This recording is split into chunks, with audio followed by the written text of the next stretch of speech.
The Word of God is alive and powerful, sharper than any two-edged sword, piercing even to the dividing asunder of the soul and spirit, and of the joints and the marrow, and is a critic of the thoughts and intents of the heart.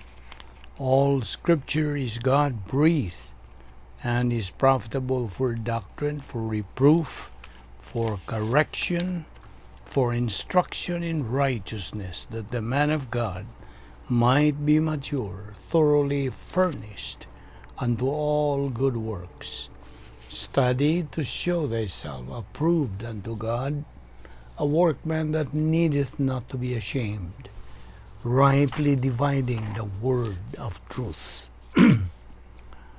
Matthew 28:20, teaching them to observe all things that I have commanded you, and lo, I am with you always, even to the end of the age. Amen.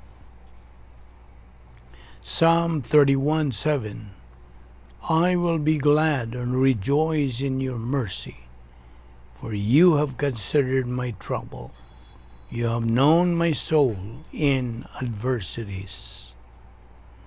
Isaiah 63:9, in all their affliction he was afflicted, and the angel of his presence saved them.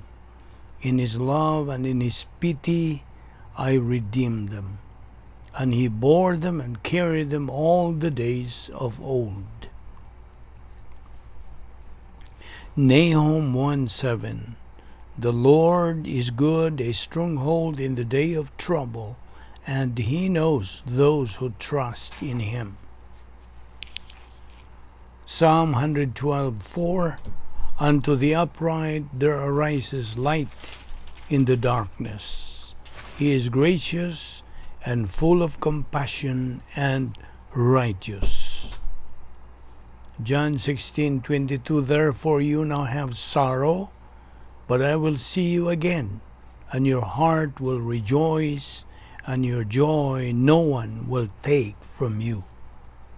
Psalm 103:13, as a father pities his children, so the Lord pities those who fear him. Before we start our Bible study today, sama sa dandan, giginahanglan ang ato karon nga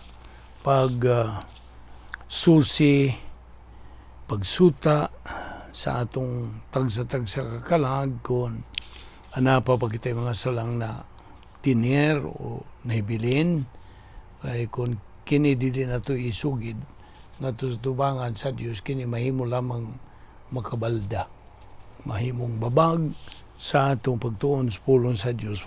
Busa atong gamiton karon ang 1 John 1:9, which says, if we confess our sins, God is faithful and just to forgive us our sins and to cleanse us from all unrighteousness. Nawalang kanimo higala nga wala pa'y kaluwasan, because you are still an unbeliever.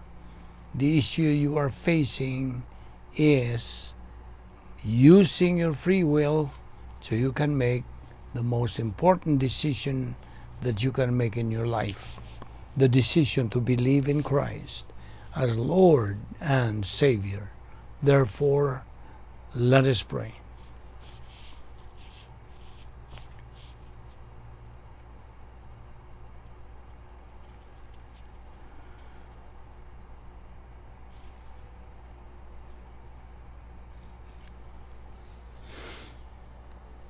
Heavenly Father, we thank you for this time that you have given us for continuing in our study of your word. We thank you. Nagpasalamat kami kanimo ni ining lain sa mga higayon nga among kapahimuslan ang imong grasya. Wani lamang kami pinagis pagtudlo kanamo sa balang Espiritu Santo aron masabtan gayud namo og tataw ang imong kamatuoran. Salamat ni among Bible study through the YouTube. Kining tanan among gipasalamatan sa ngalan ni Ginoong Hesukristo. Amen. Maayong adlaw sa tanan natong mga subscribers, mga higala, atong mga igsoon diha ni Kristo, welcome kaninyong tanan. Aniya pa kita magadupot ni ining atong tun-anan nga bahin sa rebound and keep moving. Okay?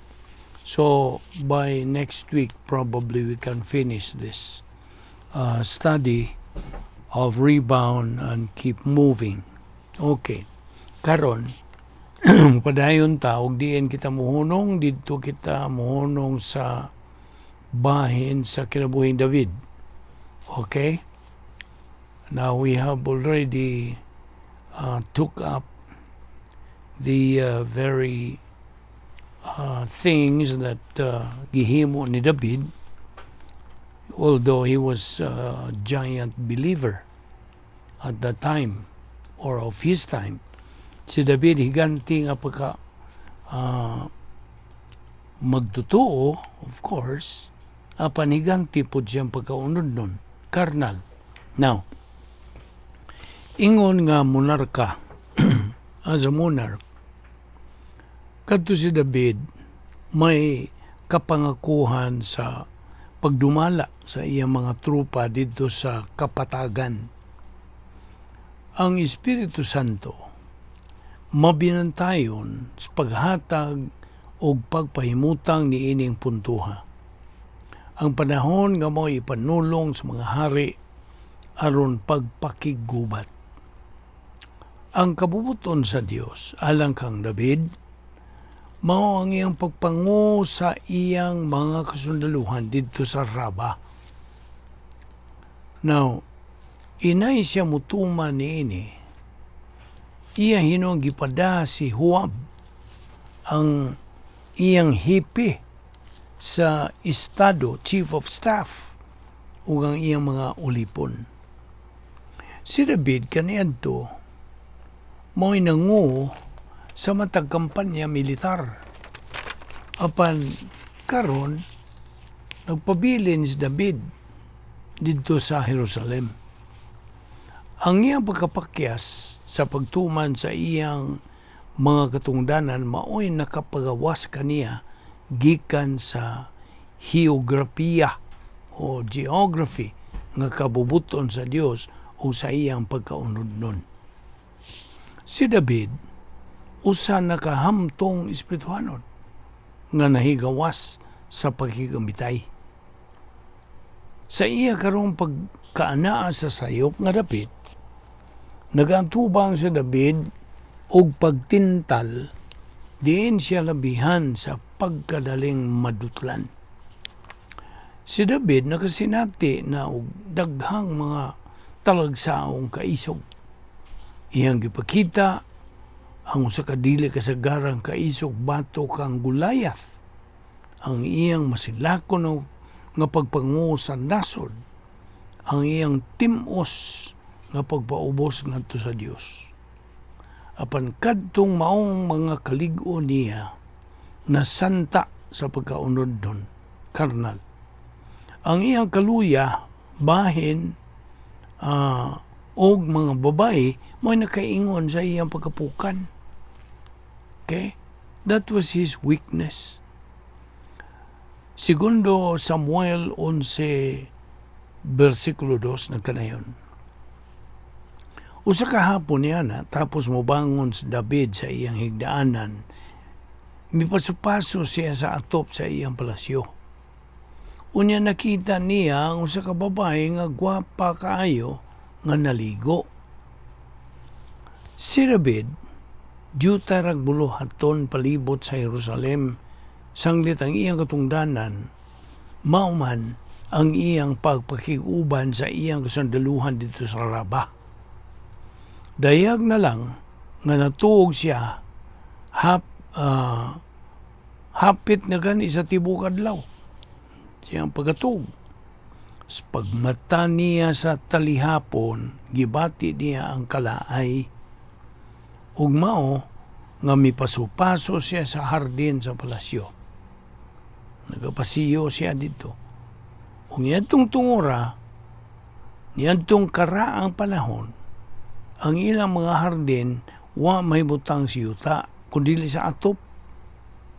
Samtang naglakaw-lakaw kini si David, iyang nakita ang usa ka manyag kaayong babae nga naligo.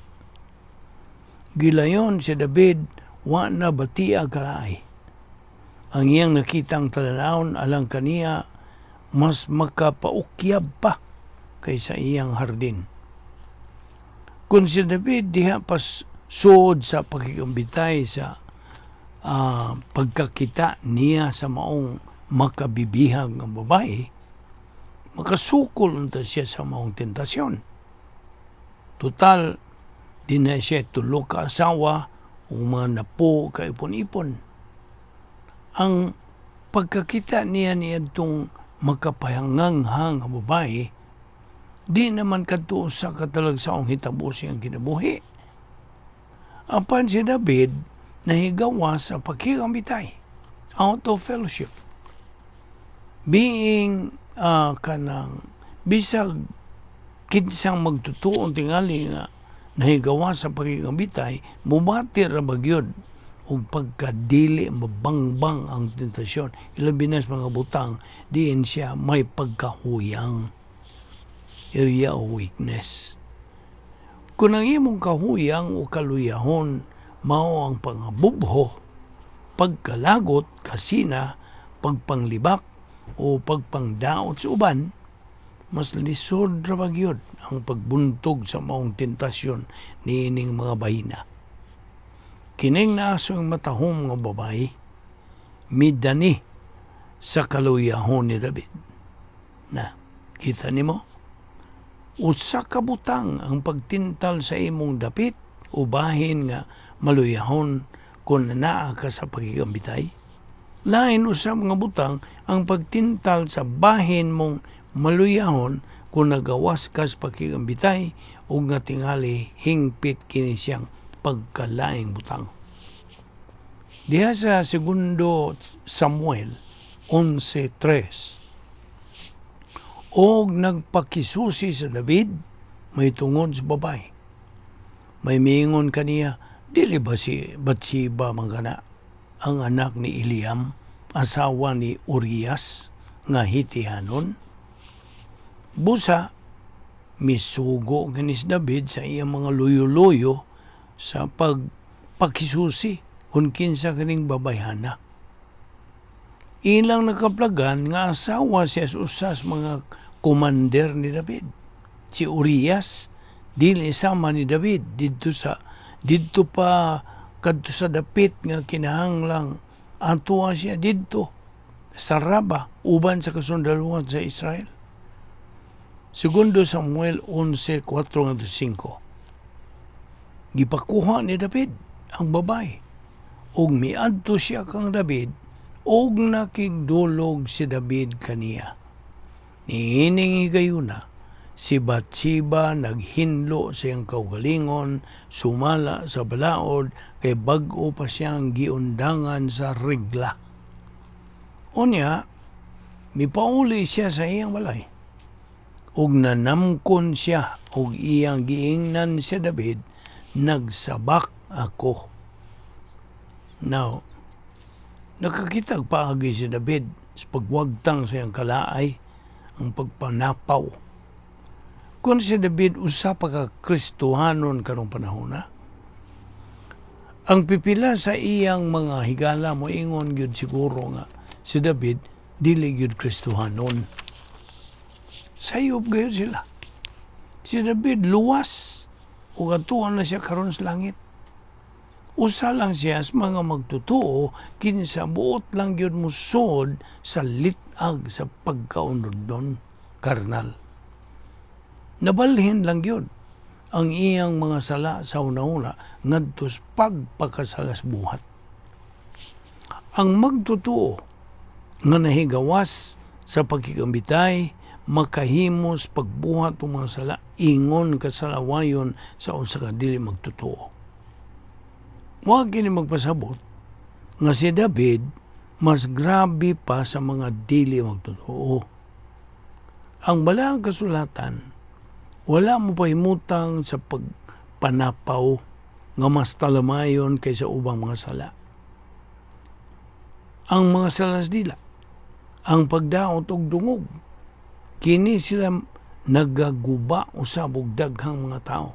Maingon nga ang pagpanapaw nagaguba kanunay labaw pa sa duruha ka taong nalambigit niini. Ang tanang sala nagatangtang sa magtutuo gikan sa pagkikambitay sa Dios ug mahitabo nga mo kanay mo sugnib o makagunob nga nagsumpay-sumpay nga mga sala. Chain sinning.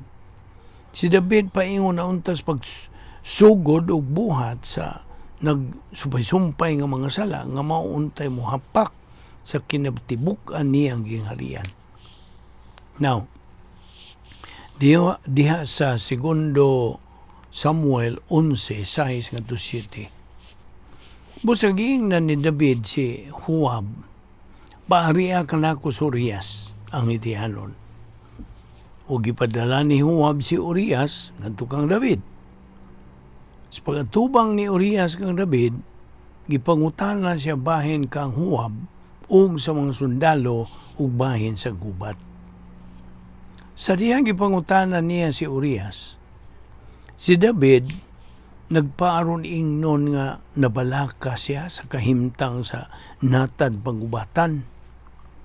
Wa gyoy bisag gamay tinguha si David sa paglikos sa Raba. Milingla hinuon siya sa pagtakuban ni Batsiba.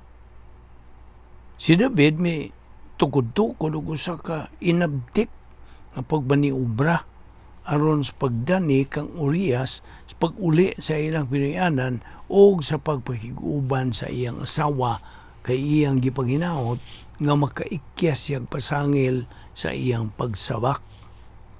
Now, ang kang David nga pagpakita kunuhay sa iyang kaayo sa diyang nagpakisayod siya bahin sa kasundaluhan, way lain kundili usa lang kadto kapag minaot ug paglansis. Now, ang pagbinaot usa ra ba ni ka kumon nga batasan sa pagkaunod nun. Ang magtotoo nga nahigawas sa pagkikabitay sagad yung magatakuban o mangulipa sa iyang sala. Uban sa pagpadayon niya og pagpakasala. Si David nausab na gikan sa pagkahiganting espiritualon ngadto na sa kahiganting maot. Hipokrit. Okay. Unya giing na ni David si Urias, pauli sa inyo o paglipay-lipay. Miguwa si Urias sa balay sa hari o unya gipasundan siya regalo gikan sa hari. Ang himasa sa imong mga tiil, kini bang pagpanghimasa sa tiil, usa kini kay Hebrehanon nga sinultihang lahi o kahulugan alang sa sumuod ka sa balay. Yan tong panahon ni David, ang mga kadalanan sa Jerusalem labihan sa pagkaabog ng matag panimalay dinhay pangpuna sa tiil sa ilang pultahan. Sa di pa siya musod sa iyang balay, adunay tao nga mo'y muhubo sa iyang sandalyas o muhuga sa iyang mga tiil. Kung ang usa ka dinapit, mutok-tok na sa pultahan, inay mo ingon og dayon ang tubag mao ang pangimasa sa imong mga tiil. Segundo Samuel 11:9. Apan natulog si Urias sa pultahan sa palasyos hari uban sa tanang mga gwardiya sa iyang agalon ug wala mo pauli sa iyang balay. Si Urias napakya sa pagsunod sa tinguha ni David ug kadto nakakawang ang iyang plano. Natuog na inoon siya sa pultahan sa palasyos hari. Ang pultahan sa palasyo sa hari nagpasabot dili sa palasyo ni David kundi didto sa balay gwardiyahanan haduol sa ganghaan sa hari. Inay siya mo pauli aron sa paghigda uban sa iyang asawa. Si Urias miadtoy noon sa kwartel sa balay gwardiyahanan uban sa gwardiya sa palasyo.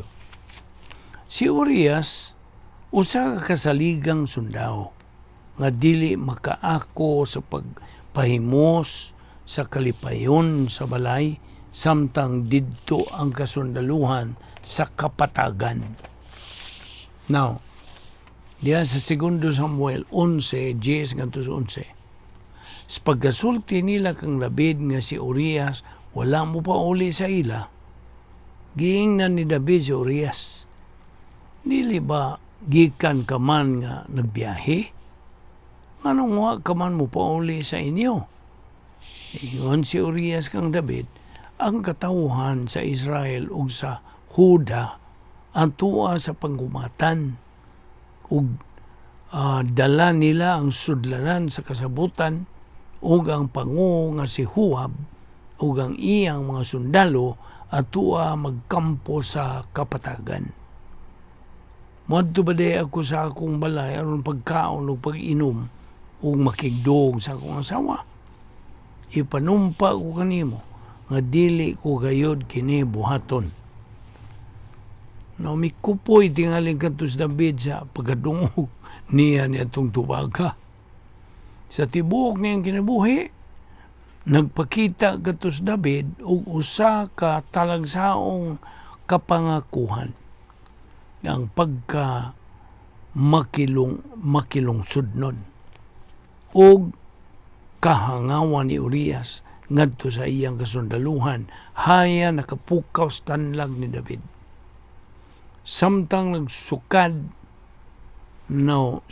nagsugakod og kapaitan ang tibuok kinsakupan sa mga sundao dito sa panggubatan, si David nagpahimulo sa mga kalipayon dito sa palasyo. Kundi na pa sa pakikambitay si David, siya o si Urias nangadto na unta ilayon didto sa sa Raba. Apanon sa may iyang gihimo, misungay na usab si David ug haylo ni Urias pagpabilin sa iyang balay.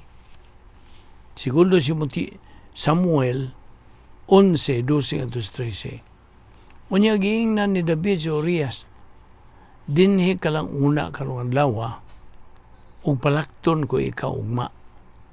Busa nagpabilin si Urias sa Jerusalem niadtong adlaw, ingon man sa sunod adlaw. Ug si Urias gidapit ni David ug mikaon siya ug miinom at tubangan sa hari ug hubog siya sa hari. Pagkagabi mihigda siya sa iyang higdaanan uban sa mga gwardiya sa hari apan wala sila mo pauli sa ila. Gihubog ni David si Urias. Si David nanginaot nga inigkaguba na sa kang Urias nga pagpugong, kini mo adto sa higdaanan siyang asawa. Gipagawas yun David ang tanang kahanas sa pagpaniubra nga sagad mo himuon sa usa ka unod non kardinal nga maot o may pagkataranta sa pag-ikya sa mga gisangputan sa iyang kaugalingong sayop ng mga desisyon. Ang kang David nga walay kaluoy nga paglansis midangat sa iyang bag-ong pagkaubos. Pipila niya itong mga tao nga labihan sa pagpakigkumbuya, mga magtotoo nga nahigawa sa pagkikambitay. Milampos ba ang iyang mga pagmaniobra? Ubos sa pagpamugos ni David, si Urias tinuod na hubog. Panbisan pa sa maong pagtintal, nagpabilin nga ligon si Urias sa iyang mga sumbanang militar sa pagkasaligan. Segundo Samuel 11:14, niadtong buntaga, gisulatan ni David si Huab ug si Urias mao'y naghatod niini. Now, nawanda ang paglaom si David. Ang bugtong kasulbaran sa iyang kalibog, daw mura ang kamatayon ni Urias. Aron matuman ang iyang lampingasang tuyo, nagsuwat kini David ni Huwab. Excuse me. Di lamang si David na matud ang sadan sa sala nga pagpatay, kundi iyang himuon si Huwab nga usa ka kaabag. Nasayod si David ng usa ka opisyal sama sa pagkakasaligan ni Urias, dili gyud mo pakisusi og sulat nga iyang gida. Gisulat niya kini, okay? Na ni sa 2 Samuel 11:15. Gisulat niya kini, ibutang si Urias didto sa nagunang mga sundalo sa dapit, di nagpungasi ang panag-away, unya palayo kaniya aron siya mapukan ug mamatay. Well, nasabta ni Huwab ang mga tingwa sa iyang hipi komandante. Tinawang mando, sulong dito sa Raba, uban kang Urias, nga mo'y maguna. Unya biyae o ipalayo si Urias nga walay magasalipod kani gikan sa kaaway. 2 Samuel 11:16-17. O kay gipalibutan man ni Huwab ang syudad, gibutang niya si Urias sa dapit diin may isog nga mga kaaway. O nanggula ang mga tao sa syudad, o nakiaway kang Huwab. Nangapukan ang pipila sa mga sundalo ni David, lakip si Urias. Now, ang ginsakupan ni Urias, misulong didto gyud sa ubos sa mga kuta sa syudad. Pagka makaluluoy gyud nga hitabo, ang usa ka maisog nga sundalo nasakripisyo. Siya nasakripisyo lang yun tungod sa kauwag ni David. You see? 2 Samuel 11:18-21. Unya, gibalitaan ni Huwab si David may tungod sa panag-away. Gipahimangnuan ni Huwab ang sinugo. Katapos mugsulti kang David bahin sa panag-away, ug kung makita mo nga nasuko pagayo ang hari, ug siya mo yung kanimo, nganong nagpaduol man kamo pag-ayo sa syudad sa inyong pagpag-away. Wala ba diya kamo masayod nga makapana sila kaninyo gikan sa kuta? Kinsa nagpatay kang Abimelech, ang anak ni Jerubiset? Di ba usamang kababay ang naghug kaniyang pika sa galingang bato gikan sa kuta ug namatay siya dito sa Tebes? Nganong paduol man kamukaayo sa kuta? Unyaing na siya, si Urias ang itihanon nga imong sulugoon namatay usab. Now, ngano kaha nga nagtuo man si Huwab nga masuko kadto si David? Tungod kay nakahimo si Huwab usa ka sayop nga taktika nga mo'y nakaangin sa mga kinabuhi sa kapidan kakasundaluhan. Gibiyaan niya ang usa ka pundok sa kasundaluhan nga dayag sa kaaway, ug wala kini sa lipod aron tuyo nga mamatay ang komandante. Inigadawat ni David sa maong balita, malagmit maglagot kini kang Huwab gumikan sa paghimo sa naasoy magub-anon nga sayop. Busa, si Huwab miingon na kung masuko man ugaling si David, ing na lang siya, si Urias ang itihano na matay usab. Nanalipod lang si Huwab pinaagi sa pagpahinumdom ni David sa kanhi niyang mando. Busa, miadto ang mensahero o gisultihan niya si David sa tanan nga gitugo ni Huwab kaniya. Ingon ang sinugo kang David, hibintaan kami sa among kaaway. Ug nadasig sila sa pag-asdang kanamo, apan amo silang naabog hangtod sa ganghaan. Unya gipamana nila kami, ikat sa kuta, ug pipila kanamo, namatay lakip si Urias. Naanay sa segundo Samuel 11:22-24. Ug unya, si David midala sa papel sa pagkamaot. Ingnan ni David ang sinugo, ingna si Huab, nga dili siya angay mabalakan nining nahitabo, kay ingon gayon nini ang ubat. Padayon na ang inyong pag-atake sa syudad, ug iluga kini, ug dasiga si Huab. Segundo Samuel 11:25. Ang pagdasig ni David kang Huab, usa kadto tuman nga pagminaot. Napildi si Huab sa away tungod sa iyang pagtuman sa mando ni David nga ipapatay si Urias. Wa gyud David sukad mutagad nga way panumbaling sa kapildihan sa iyang ginsakpan. Dili kini ang sagad niyang nandan. Way bantugang kapitan sa kasaysayan ang pilosopo pag-ayo kung bahin na sa kapildihan nga musultis pag-ingon, ang espada mupuo sa usa ka ingon man sa uban. Segundo Samuel 11:26. Sa pagkasayod sa asawa ni Urias nga namatay ang iyang bana, nagbangutan siya.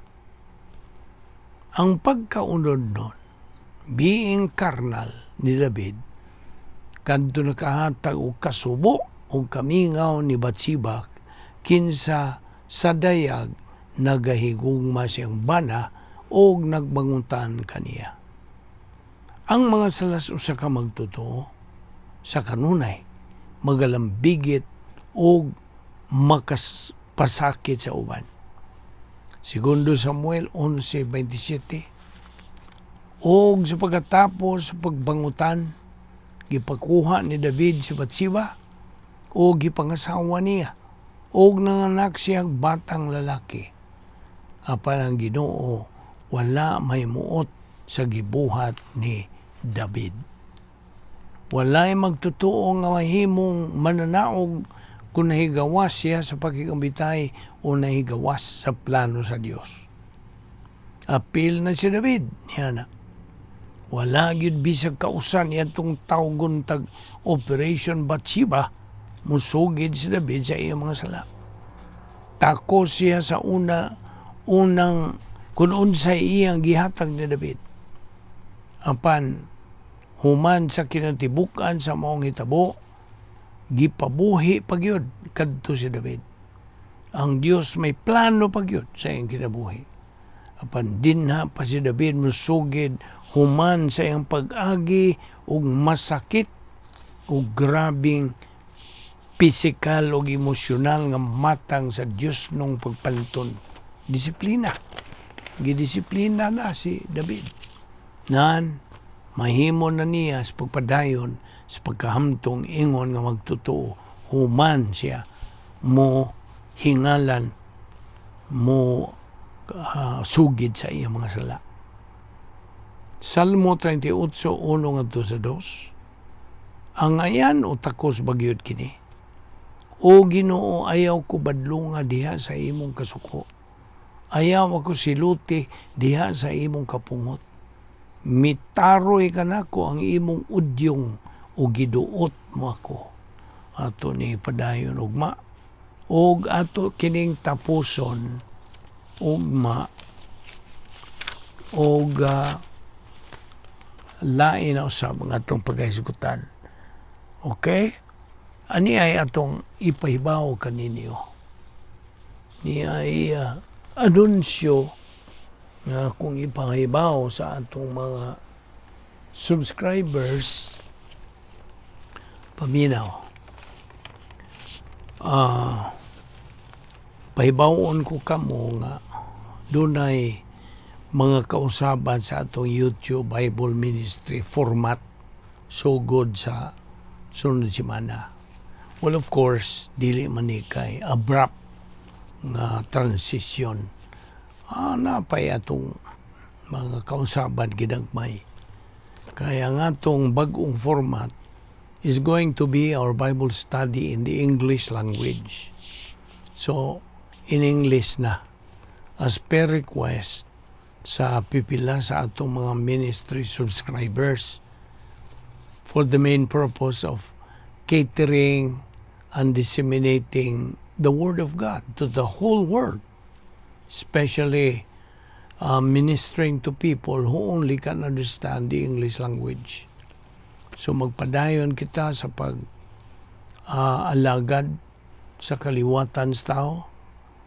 We continue to serve the human race in terms of listening to the study, to learning, to believing and using God's Word sa kinabuhi sa mga magtotoo ni Ginoong Kristo, o sa pagsabwag, pagsangyaw sa mayong balita sa kaluwasan ngadto sa mga dili magtotoo. So please bear with us niining transition period sa atong YouTube Bible Ministry. Kaya mo switch kita gikan sa Filipino dialect, Visayan dialect ngadto sa English language. So our prayer always goes with you, our valued and esteemed subscribers. Salamat sa inyong pagpadayon sa your continued patronage.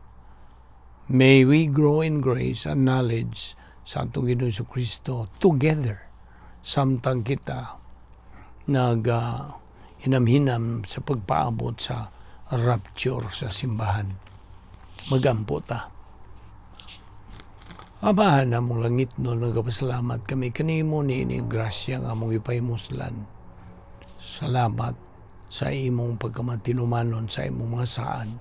Salamat sa imong paghatag kanamo nining among Bible study pinagi sa YouTube. Panalangini ang mga subscribers nga nagapadayon gayud sa pagsunod niini o nagatubo diya sa imong grasya kay balo. Salamat sa ngalan ni Ginoong Kristo. Amen.